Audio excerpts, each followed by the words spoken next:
നല്ല അടിപൊളി ചിക്കൻ ബിരിയാണി ആക്കാം. അതിനായിട്ട് ചിക്കൻ ബിരിയാണി പീസായിട്ട് കട്ട് ചെയ്തിട്ടുണ്ട്. കട്ട് ചെയ്തെല്ലാം ഒന്ന് കഴുകി എടുക്കുന്നുണ്ട്. വൃത്തിക്കൊന്ന് കഴുകി എടുക്കുകയാണ്. ഒന്ന് ബിരിയാണി പീസ് വൃത്തിക്കൊന്ന് 2 പ്രാവശ്യം കഴുകണം ചാ. കഴുകി എടുക്കുക. നല്ല ഫ്രഷ് വാട്ടർ എടുത്തിട്ടുണ്ട്. എനിക്ക് ആ ചിക്കൻ ഒന്നും കൂടെ കഴുകുന്നുണ്ട്. ചിക്കൻ എല്ലാം എടുത്ത് ഒന്നും കൂടെ കഴുകി വൃത്തിയാക്കാൻ വേണ്ടി എടുത്തിട്ടുണ്ട്. ഇത് ബിരിയാണി പീസാണ് എന്താ ലെഗ് പീസ്.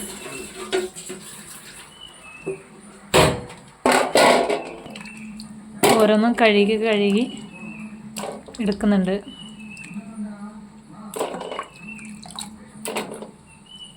ഞാൻ നന്നായിട്ട് 2 പ്രാവശ്യം കഴുകി വെച്ചിട്ടുണ്ട്. കാണാൻ പറ്റുന്നില്ലായിരിക്കും. അച്ഛൻ ബിരിയാണി ആക്കിയതിലെ പാത്രം കഴുകി എടുക്കുന്നുണ്ട്.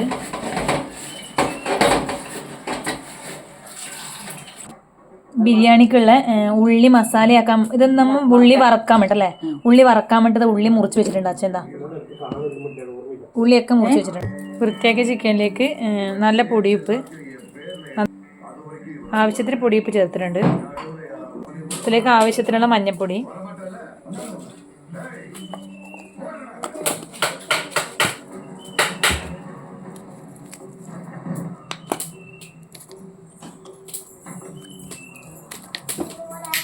ഇച്ചിരി ടൈഗറിൻ്റെ കളറ്, റെഡ് കളറ്. നന്നായിട്ടൊന്ന് മിക്സ് ചെയ്യണം.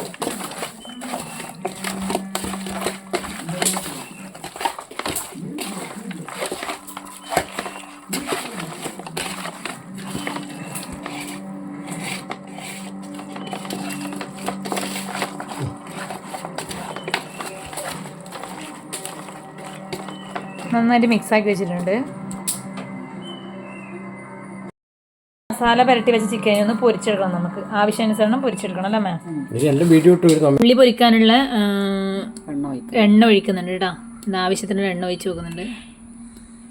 മതിയില്ലേ അമ്മ? മതിയാവില്ലേ? ഇതിലിനി ഉള്ളി പൊരിക്കണം. ഈ എണ്ണ ചൂടായിട്ട് ഈ ഉള്ളി അതിലേക്ക് ഇട്ട് പൊരിച്ചെടുക്കണം.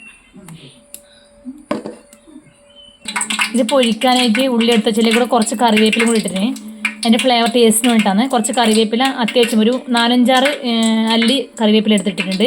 ഇനി നമുക്കിത് പൊരിച്ചെടുക്കാം.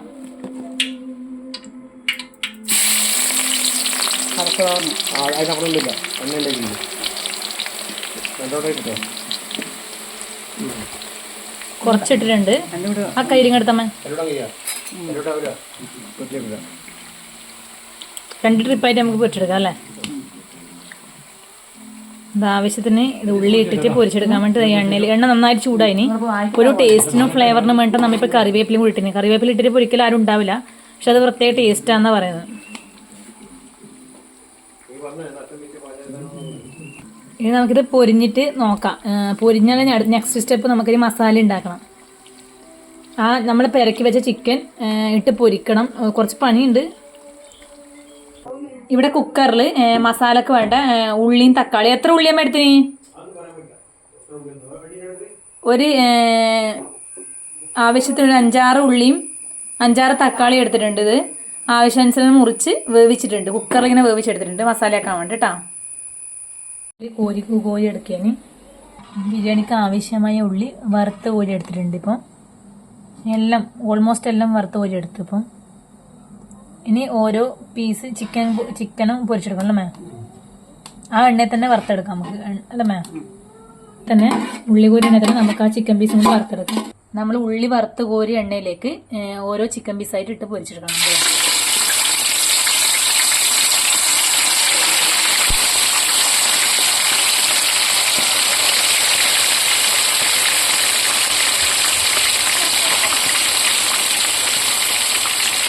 ഇതാ വറുത്ത് കോരി എടുക്കാൻ വേണ്ടിയിട്ട് ചിക്കൻ എണ്ണയിൽ 2 ഭാഗം നന്നായിട്ട് മുരിഞ്ഞ് വരണല്ലേ മാം? നല്ല ആയിട്ടില്ല, ഇത് പിട്ടതേ ഉള്ളൂ. പിന്നെ ഇത് ഒന്ന് ഫ്രൈ ആയിട്ട് നമുക്ക് വറുത്ത് കോരി എടുക്കണം. ഉള്ളിൻ്റെ ചൂളി കളയുന്നത് അച്ഛനും ചേച്ചിയും കൂടെ വെളുത്തുള്ളിൻ്റെ ചൂളി കളയുന്നത്. രണ്ടാം കൂടെ വെളുത്തുള്ളി ചൂളി നമുക്ക് ചിക്കൻ പൊരിച്ചെടുക്കുകയല്ലേ മാം? പൊരിച്ചെടുത്തിട്ടുണ്ടോ? ഒരു റൗണ്ട് പൊരിച്ചെടുത്തതാ. നെക്സ്റ്റ് റൗണ്ട് പൊരിച്ചെടുക്കുകയാണ് കേട്ടോ. ഇത് ഓരോന്നായിട്ടും എല്ലാം ഈ പാത്രത്തിൻ്റെ എല്ലാ പീസും പൊരിച്ചെടുക്കണം. വേവിച്ച് വെച്ച മസാലയിൽ അച്ഛൻ എന്തൊക്കെയോ പൊടിക്കൈകൾ ഇട്ടിട്ടൊരു മസാല ഉണ്ട്. ഇത് അച്ഛൻ ബിരിയാണി മസാല ആക്കിയതിന്. ഇപ്പം എന്ന് വെച്ചാൽ കുരുമുളക് പൊടിയാ. ജസ്റ്റ് കുരുമുളക് പൊടിയിലിട്ടിട്ട്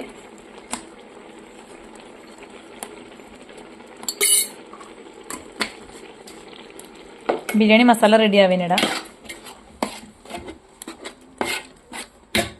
ഇനി ഇതിലേക്ക് പൊരിച്ച ചിക്കൻ പീസ് അങ്ങ് തട്ടി കൊടുക്കേനി.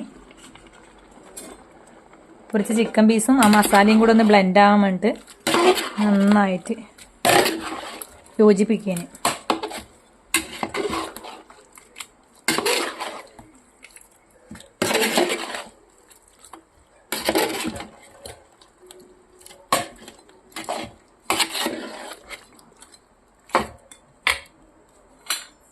ഇനി ആ വറുത്ത് വെച്ച ഉള്ളിയില്ലേ ഇതിന് കുറച്ച് ഈ മസാലയിലേക്ക് ഇടുക അല്ല ചാ, വറുത്ത് വെക്കുന്ന ഉള്ളി.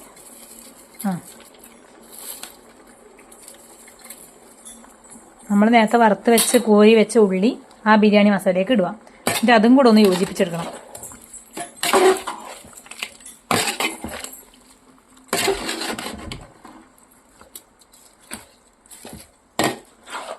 ഇതിലേക്ക് അച്ഛൻ പൊടിച്ച മസാല ചേർത്തിട്ടുണ്ട്. അച്ഛൻ എന്തോ പൊടിച്ച് വെച്ച മസാല, ഇത് എന്താണെന്ന് എനിക്കറിയാം. എന്തെല്ലോ സാധനം ഉണ്ടല്ലോ അച്ഛാ, എന്ത് തക്കോലം 9 സാധനങ്ങൾ പൊടിച്ചൊരു മസാലയാണ്. അതിലേക്ക് ചേർത്തിട്ട് അച്ഛൻ നന്നായിട്ട് ആ മസാലയിൽ ഇത് വേവണല്ലോ അച്ഛന്. ആ മസാലയിൽ കിടന്നിട്ട് ഒരു 5 മിനിറ്റ് വെന്താൽ നമ്മളെ ബിരിയാണിക്കുള്ള പീസും മസാലയും റെഡിയായി. അടച്ചു നോക്കണം അല്ലേ? ഉപ്പുണ്ടോ? കറക്റ്റാ അല്ലേ? പീസാക്കാൻ വേണ്ടിയിട്ട് പുതിനയില, പട്ട, ഗ്രാമ്പൂ അല്ലേ ചാ, പട്ട, ഗ്രാമ്പൂ, ഏലക്കായ്, ജാതിപത്രി ഇതൊക്കെ ഇടുക. ഇവിടെ നന്നായിട്ട് അരി 2-3 പ്രാവശ്യം കഴുകി ഊറ്റാൻ വെച്ചിട്ടുണ്ട്. ഒരു നാരങ്ങ എടുത്തിട്ട് 2-3-4 പീസാക്കി എടുക്കുക. പിന്നെ ഒരു കഷ്ണം ഉള്ളി, ചെറിയൊരു കഷ്ണം ഉള്ളി എടുക്കുക. 1-2 പച്ചമുളകും കൂടെ ആവശ്യത്തിന് എടുക്കുക. ഇതെല്ലാം മുറിച്ചിടുക. ഇവിടെ അരിക്ക് കണക്കായിട്ട് വെള്ളം ഒഴിച്ചിട്ട് അടുപ്പത്ത് വെച്ചിട്ടുണ്ട്. ഇത് തിളക്കാണ്. തിളച്ചിട്ട് അരി ഇടണം എന്ന് വെച്ചാൽ തിളച്ചിട്ട് നമ്മൾ കഴുകിയിട്ട് ഊറ്റാൻ വെച്ച അരി എടുത്ത് ഇതിലേക്ക് ഇടണം. വെച്ചിട്ടുണ്ടായിന്. അത് തിളച്ച ശേഷം അതിലേക്ക് അരി ഇട്ടു. അരി ഇട്ടു കേട്ടോ. ആ കഴുകി വെച്ച അരി നമ്മയിലേക്ക് ഇട്ടിട്ടുണ്ട്. ഇനി ഇതൊന്ന് മൂടി വെച്ച് വേവിക്കണം. റൈസ് റെഡി ആയിട്ടുണ്ട്. ഇതിൻ്റെ ഇതൊന്ന് പീസെല്ലാം ഇട്ടിട്ടൊന്ന് സെറ്റാക്കി വെക്കുകയും വേണ്ടു. ഗാർണിഷ് ചെയ്യാനുള്ള ഉള്ളി കുറച്ചുകൂടെ വെച്ചിട്ടുണ്ട്, മാറ്റി വെച്ചിട്ടുണ്ട്. ബിരിയാണി പീസ് ഇവിടെ റെഡി ആയിട്ടുണ്ട്. ഇനി ഇതും ആ ചോറും കൂടെ ഒന്ന് മിക്സ് ആക്കിയാൽ മാത്രം മതി. നല്ല ടേസ്റ്റി ബിരിയാണി റെഡി ആയിട്ടുണ്ട്.